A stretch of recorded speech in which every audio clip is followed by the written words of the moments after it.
出的宝藏，可都神教最早时期的8大神，想象不出它的威力。超这个极限，太久了。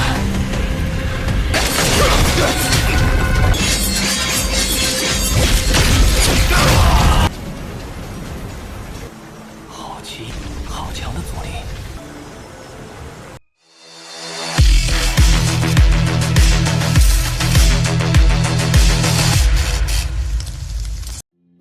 Halo semua, selamat datang di Ruang Sinema. Bagaimana kabar kalian semua? Semoga selalu sehat dan baik-baik saja. Sesuai jadwal, jadi pada hari ini kita akan membahas spoiler Penakluk Bintang berdasarkan cerita novelnya.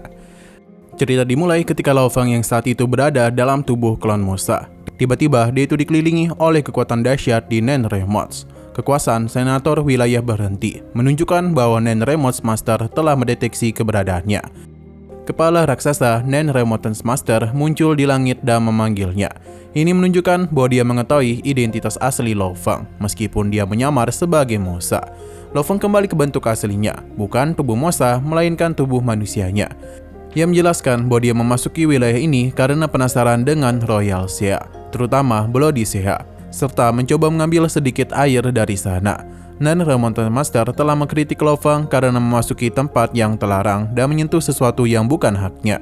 Alih-alih langsung menghabisinya, Nenremots Master mengakui bahwa meskipun dia bisa menghabisinya, Lao Feng tetap adalah makhluk luar biasa, hasil pelatihan dari Ancestor God School. Nenremots Master kemudian menjelaskan struktur Ancestor God School dan mengangkat Lao Feng sebagai bagian dari suborganisasi mereka yang sangat penting. Lao Feng menerima Ancestor God Token, sebuah tanda yang terhubung dengan hidupnya, agar ia bisa berkomunikasi dan dipanggil oleh sekolah tersebut di seluruh alam semesta. Setelah negosiasi, Lao Feng tidak dihabisi dan malah dibebaskan dari Nenremots Space oleh kekuatan Nenremots Master.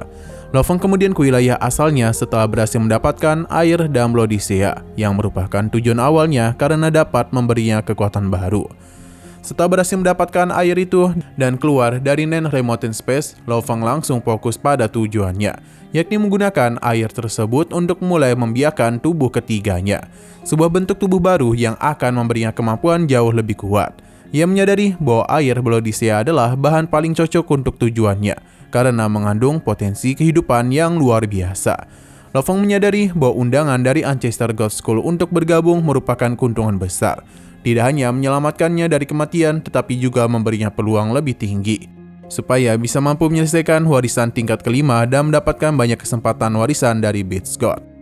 Bahkan, tokoh-tokoh kuat seperti Zhuchong Emperor dan Dark Mirror Emperor juga dianggap potensial oleh Ancestor God School, karena kemampuan mereka menjadi petarung tak terkalahkan di masa depan.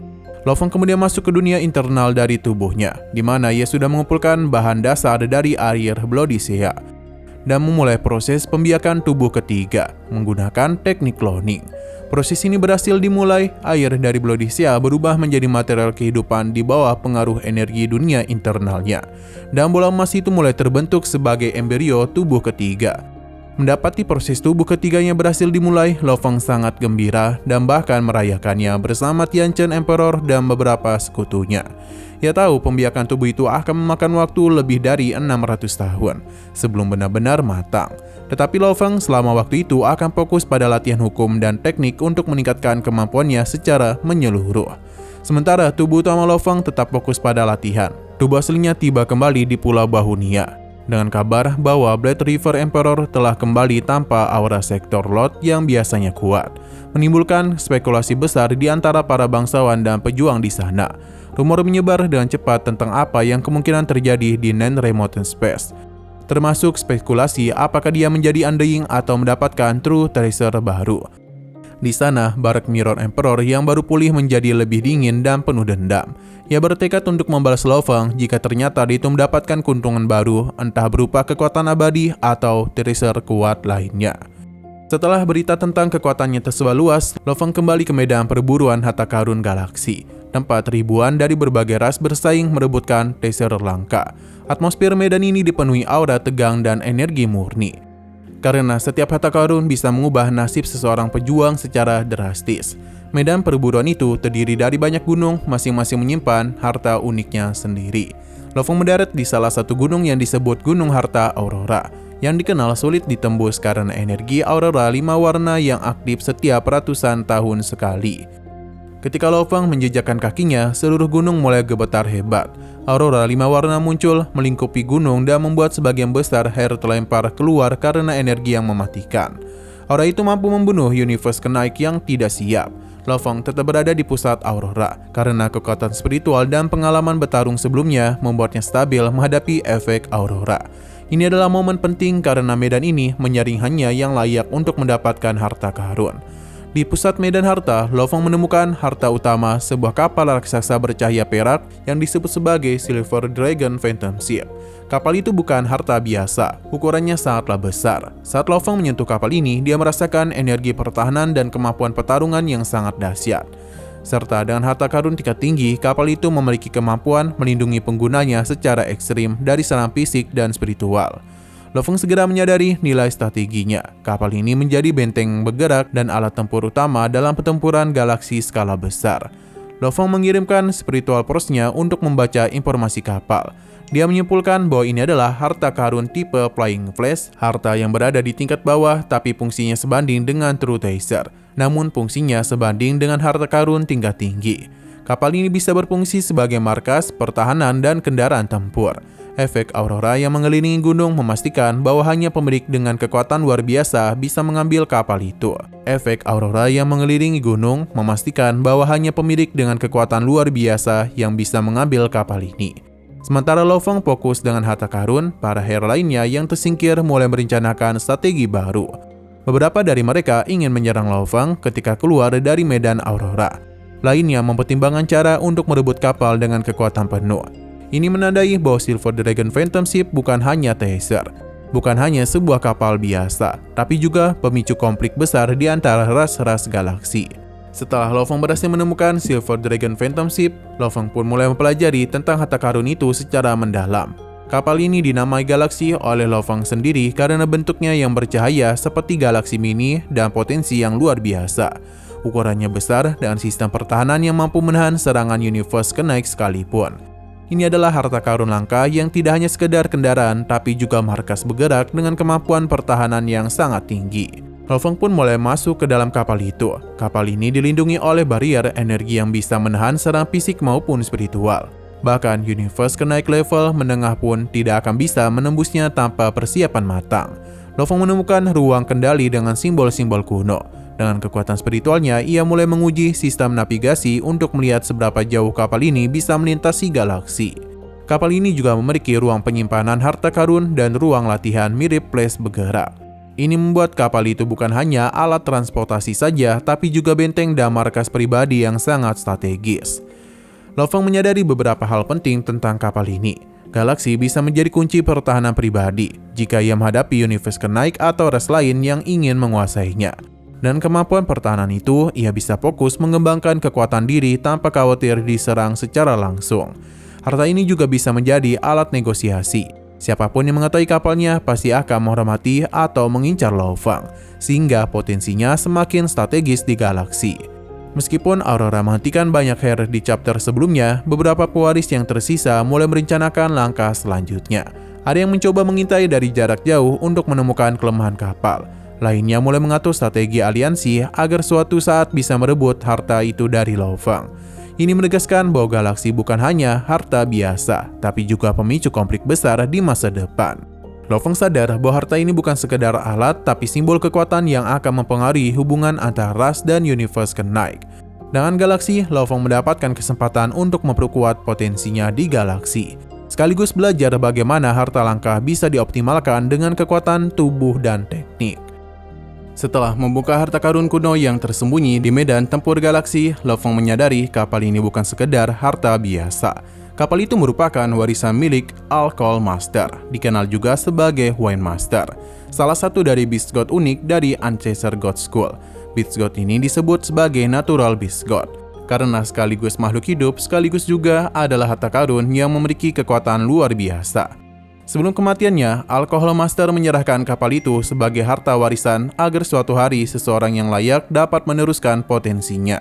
Itu menjelaskan mengapa kapal ini bisa muncul sebagai harta karun dan langsung dikenali sebagai sesuatu yang sangat langka. Kita juga dijelaskan tentang konsep dari Inborn Beast God, entitas yang lahir dari esensi semesta, bukan diciptakan atau tumbuh dari latihan biasa.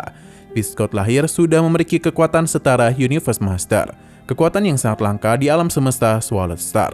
Mereka bukan sekedar makhluk kuat, tetapi juga sumber kekuatan yang diincar banyak pihak. Bagian tubuh, darah, atau energi mereka sangatlah berharga, sehingga setiap Beast God yang lahir hampir pasti akan diburu oleh makhluk lain demi kekuatan atau keuntungan besar. Lo Fang pun akhirnya tahu kalau Silver Dragon Phantom bukan sekedar harta yang kuat, tetapi juga terhubung dengan sejarah makhluk unggul yang kini hampir punah, yakni Alcohol Master. Lo Fang mulai menyadari bahwa ia tengah ikut serta dalam jaringan kejadian besar di semesta, di mana kekuatan sejarah serta makhluk legendaris seperti Beast God saling terhubung dalam pencapaian kekuatan tertinggi. Setelah pesta makan perayaan yang meriah yang diadakan untuk Lo Fang karena berhasil mendapatkan salah satu dari 108 palu bles, suasana berubah serius ketika pemimpin kota datang memanggil Lo Fang untuk berbicara serius. Di puncak Thunder Island dalam dunia virtual, mereka berdiri di istana tinggi yang menghadap ke seluruh pulau. Pemimpin kota Primal Chaos mulai dengan penilaian objektif. Harta membutuhkan kekuatan luar biasa untuk dimanfaatkan sepenuhnya. Banyak item yang sangat membantu di masa lalu, seperti racun Pemo ataupun baju jirah emas Golden Hornet Beast.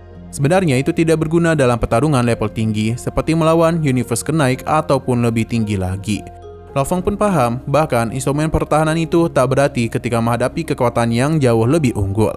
Jadi dia itu harus terus meningkatkan potensinya sendiri agar bisa mengaktifkan dan memaksimalkan semua harta yang dia miliki.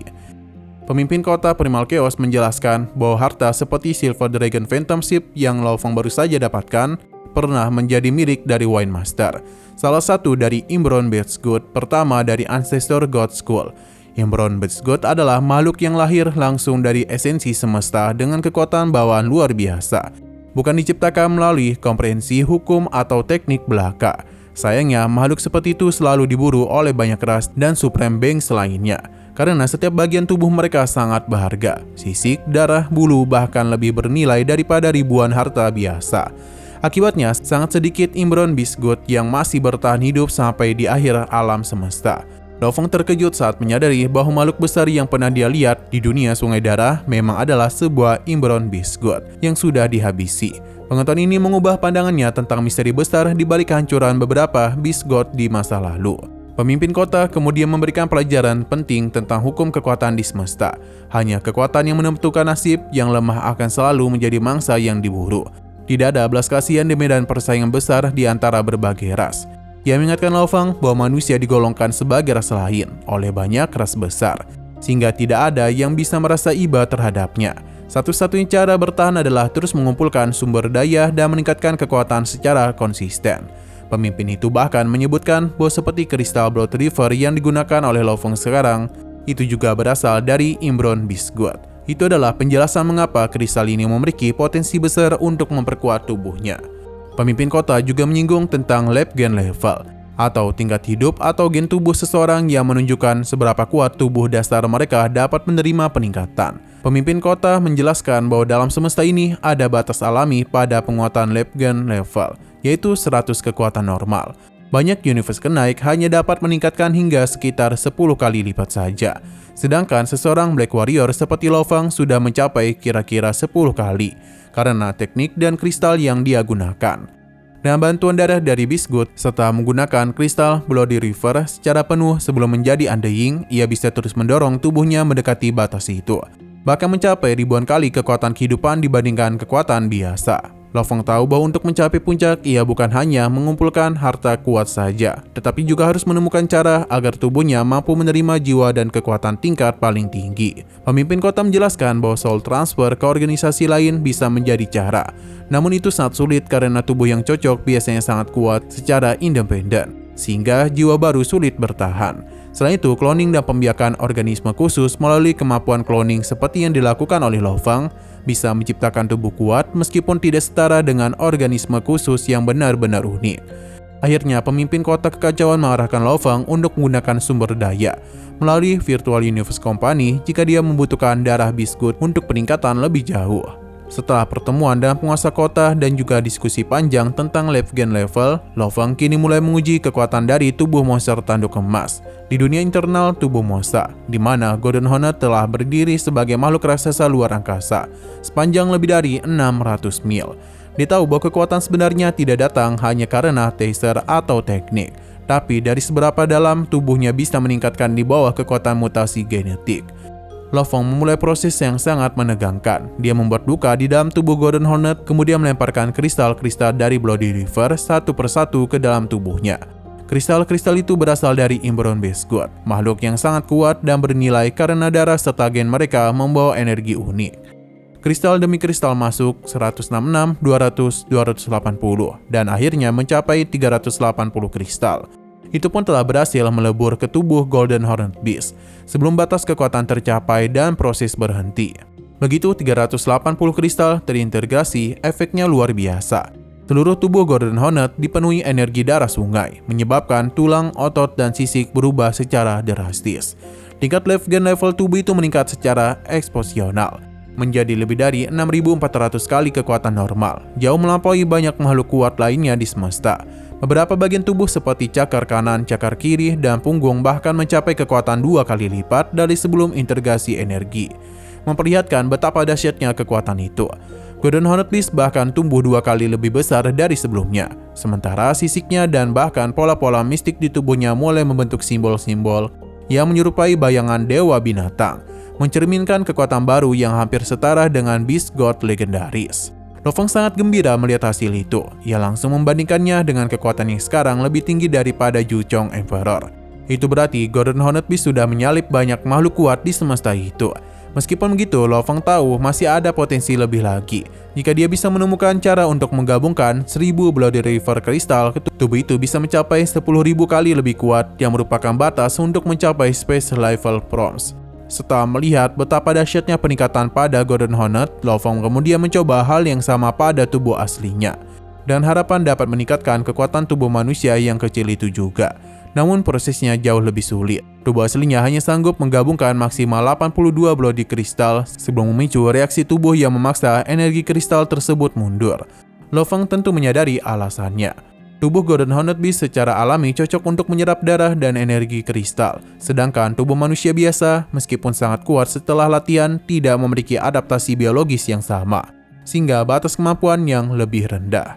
Meskipun demikian, Lo Fang tak menyerah. Ia mengingat apa yang dikatakan oleh pemimpin kota Primal Chaos, yang mana darah Beast God bisa menjadi kunci untuk mendorong Levgen level melampaui batas yang ia alami sekarang. Jadi tujuan barunya adalah untuk mengumpulkan darah-darah dari makhluk-makhluk unik tersebut, entah melalui Virtual Universe Company atau sumber lain, untuk lebih jauh meningkatkan kekuatan tubuhnya bahkan sebelum dia mencapai status Undying. Oke, sekian dulu pada video kali ini. Untuk video selanjutnya akan segera hadir.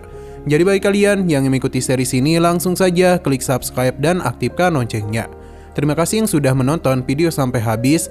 Jika kalian suka pada video ini, klik like dan share ke teman-teman kalian tentang channel ini. Dan ditunggu aja kelanjutannya. Oke, sampai jumpa di video selanjutnya.